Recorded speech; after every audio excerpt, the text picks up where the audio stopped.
Welcome everyone to the first of our 3 educational calls about the microbiome. One of my favorite things about doTERRA is that we are trying to change the world through our incredible products, but also through product education. Today you're going to learn about why your microbiome matters with the one and only Dr. Russ Osguthorpe, our Chief Medical Officer. This is the first of 3 calls. The second call with Dr. Brannick Riggs is going to talk about how your lifestyle and habit stacking impacts your microbiome. And the third call with Alex DeBell about how you choose the best microbiome product to support you and your family.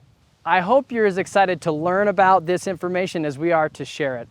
I'm going to turn the time over to Lauren Bush and Dr. O to start today's call. Thanks, Jared. So today we're here with the amazing Dr. Osguthorpe, our Chief Medical Officer, and he's going to take us back to school on a topic that we may think that we know a lot about, but with emerging research, he's going to tell us there's so much more. Oh, it is so good to be with all of you today. I look forward to this conversation. Thanks, Lauren. Yeah, so today we're going to talk about the microbiome. We've heard a little bit about it. Yes, and some of us may think we know a lot, but you're going to show us that there is so much more. Emerging research is telling us we have just caught a glimpse of how important this is. It's really been amazing. If you look at PubMed, over the last 20 years, the microbiome research has actually exploded with 20,000 plus articles, many articles published every single year that is expanding our understanding of the microbiome, how it impacts our health, and how it impacts everything we do to try and improve our health and wellness. Awesome. So let's just start with the basics. Sure. What is the human microbiome? The human microbiome is composed of trillions upon trillions. It's estimated over 70 trillion cells make up our human bodies, but only half of them are human. Oh my goodness. Right? The rest of them are microbes, fungi, bacteria, all the different classes of bacteria. So there are so many cells in our body. We are actually life rafts, if you think about it for a second, for tons and tons of bacteria. And they play essential roles. For most of medicine history, we've not really thought about the microbiome very much. But in the last 25 plus years, we have really developed scientific tools and our understanding has increased exponentially. We're still really just scratching the surface of what the microbiome can do for us, however. It's really quite a remarkable, invisible organ. I think that's something that I would like everybody to understand.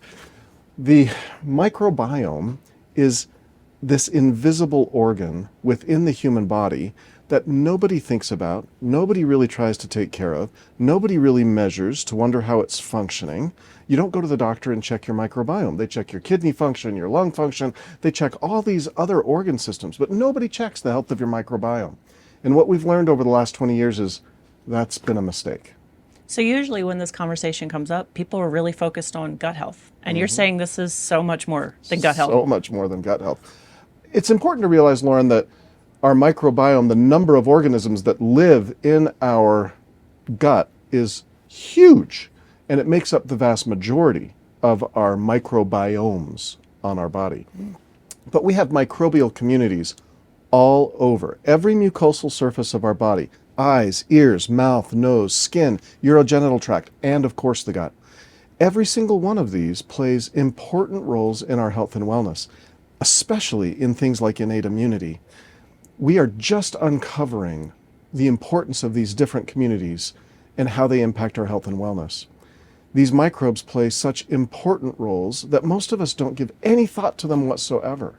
We do all these things to prevent illness and take care of our health.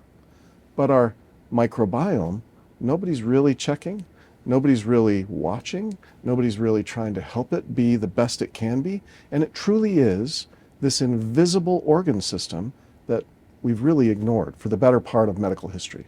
And you were sharing with me the other day some amazing research on mouthwash and the oral microbiome. And could you share a little bit about that? Yeah, it's kind of tweaked me. As we've gotten really heavy into the microbiome and as we've gotten ready for convention coming up and our new launches, we have really been reading a lot around here. I've been reading more microbiome. I thought I was an expert in the microbiome, but being at doTERRA, I haven't read that literature as expertly as I would have if I'd been working in infectious diseases my whole career. And some of the brand new literature coming out about the microbiome, especially our oral microbiome, is fascinating. So for instance, we have within our mouth this large microbial community that nobody really knows what it does. We've learned about dental health a little bit, but it's been fascinating to learn that if you use mouthwash, that you have problems with sugar metabolism. A 4.5-fold increase in sugar metabolism issues for people who use mouthwash. That to me was astounding.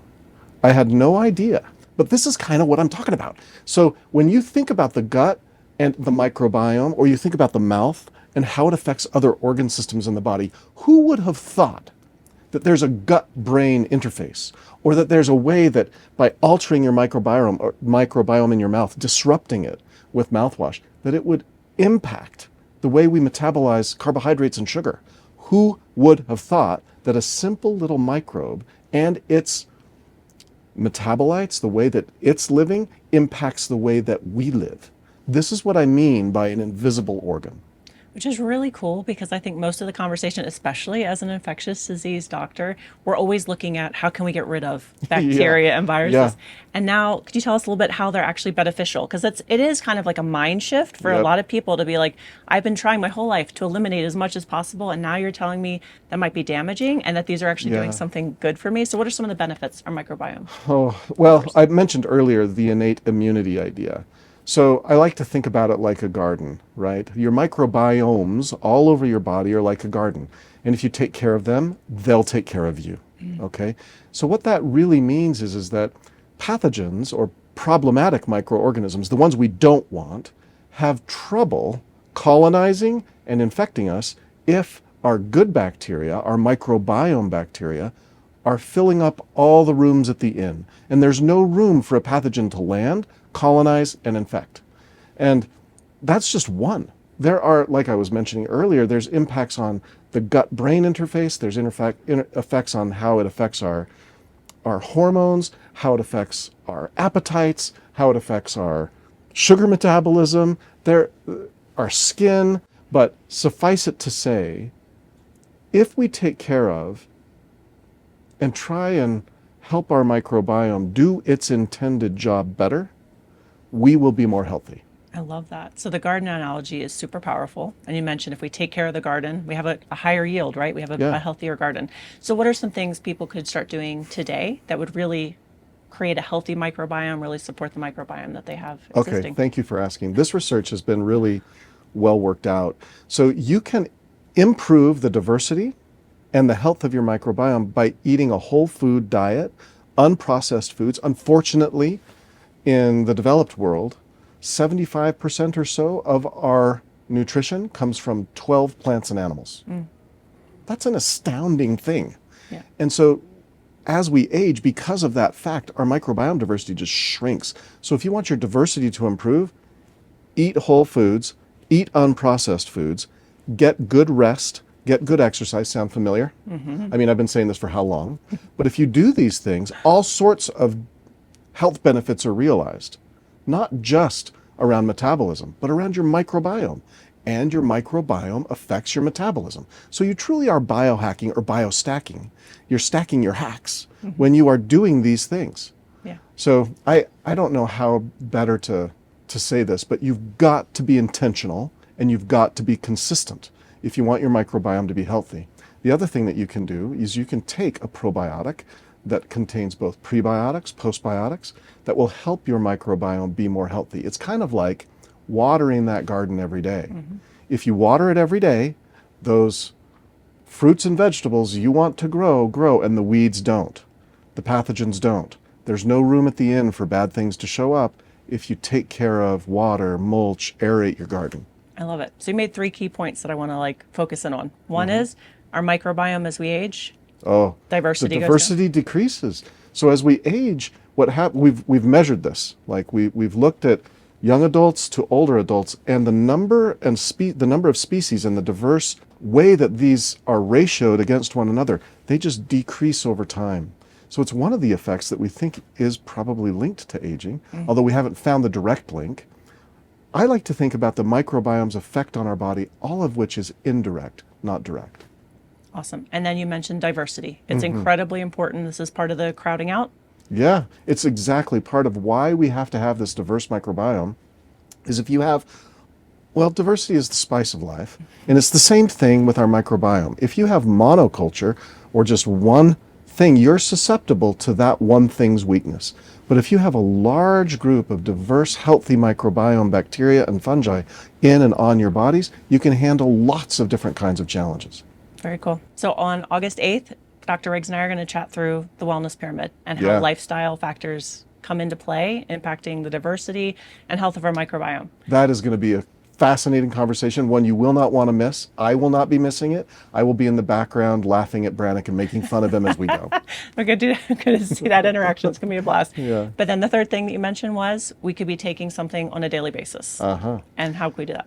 So you've heard me say this before, but when we want to take care of our health, we have to be intentional and consistent.